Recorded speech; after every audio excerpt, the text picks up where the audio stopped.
হাসি দিছেন, দরজা খুলা দিছেন।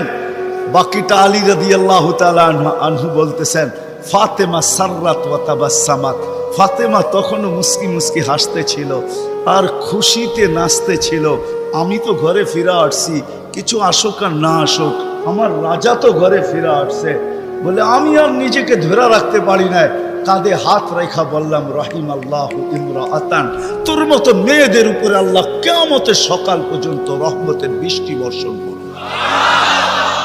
তারপরে চিৎকার দিয়া বলছে, দুনিয়া খায়রুন নিসা ফাতেমা, ফাতেমার চেয়ে উত্তম কোনো মেয়ে নাই।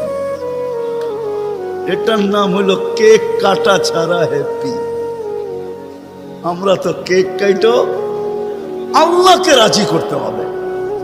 রাজি, আল্লাহকে রাজি করতে রাজি? কে কে রাজি দেখি? হ্যাঁ সত্য, নামান নামান নামান।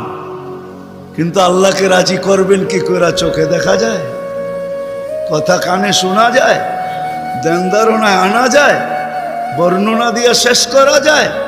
সামান্য পদস্থ হইলে হাত ধরা ছোঁয়ার বাহিরে চলে যায়, ঠিক না? বাপ এরকম নেয় যে উনি মনে হয় সবকিছুর মালিক, ঠিক না?